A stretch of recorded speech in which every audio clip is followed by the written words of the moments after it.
Jeigu turite darbuotojų, kurie budi pasyviai, visų pirma, tai reikia nurodyti darbuotojo darbo sutartyje. Personalo skiltyje filtro pagalba susiraskite reikiamą darbuotoją pagal jo vardą ir pavardę. Paspauskite darbuotojo sutarčių skiltį. Pridėkite naują darbo laiko normą. Nurodykite, nuo kada darbuotojai sudarysite pasyvių budėjimų grafikus ir papildomų nustatymų langelyje šalia budėjimai pažymėkite esančią varnelę. Kad matyti pasyvius budėjimus grafike, išskleiskite grafiko nustatymų sąrašą ir įjunkite parinkti pasyvūs budėjimai. Po darbuotojo eilute atvaizduojama papildoma eilutė. Joje planuojamos pasyvių budėjimų pamainos. Įdėjus pamainą pamatysite, jog jos spalvos kiek kitokios nei įprastų darbo pamainų. Taip yra todėl, kad planuojant darbo grafiką būtų lengva atskirti įprastas pamainas nuo pasyvių budėjimo pamainų. Pasyvių budėjimų grafikui yra taikomi kitokie darbo kodekso reikalavimai nei įprastiems darbo grafikams. Įprastoms darbo pamainoms persidengiant su pasyviais budėjimais, Optas įspės jus apie šią klaidą. Dienos padengimo statistikoje pasyvaus budėjimo pamainos yra įtraukiamos, todėl galite pasitikrinti, ar reikiamų laiku turėsite reikiamą kiekį darbuotojų, dirbančių tiek aktyviai darbo vietoje, tiek budinčių pasyviai.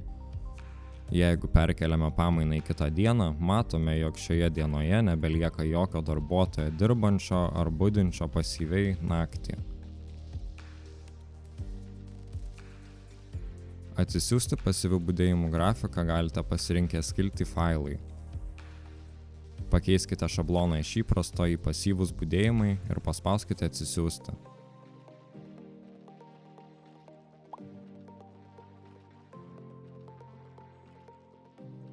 Pasyvių budėjimų fakto pildymas yra panašus kaip ir įprastų pamainų. Keliaukite į skiltį faktas ir pasirinkite dieną, kurioje yra pasyvių budėjimų. Išskleiskite faktinį įrašą paspausdami ant jo. Jei darbuotojas nebuvo iškviestas dirbti pasyvaus budėjimo metu, nieko papildomai pildyti nereikia, suformuojame faktinį įrašą. Jei darbuotojas buvo iškviestas pasyvaus budėjimo metu, pasirinkite pridėti naują laiką, užvesdami pelytę ant atitinkamos eilutės. Nurodykite laiką, nuo kada darbuotojas buvo iškviestas. Požymyje budėjimo tipas pasirinkite iškvietimas per budėjimą. Tuomet pridėkite dar vieną laiką. Nurodykite, kada darbuotojo iškvietimas pasibaigė. Požymyje budėjimo tipas parinkite pasyvus budėjimas.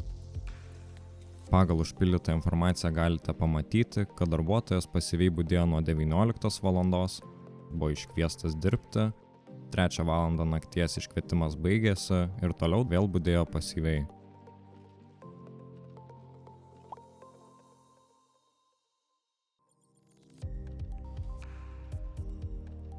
Per vieną pasyvų budėjimą darbuotojas gali būti iškviestas dirbti net kelis kartus. Atitinkamai tą užpildome prie faktinio įrašo.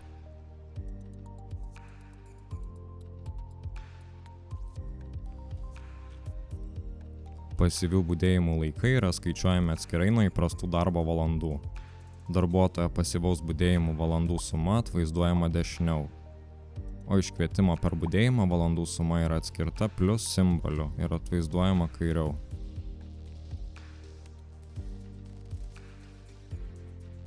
Norint peržiūrėti išsamesnę informaciją apie budėjimo laikus, paspauskite darbuotojo kortelę ir pasirinkite darbuotojo suvestinę. Budėjimų laikas langelyje rasite informaciją apie pasyvius budėjimus ir iškvietimus.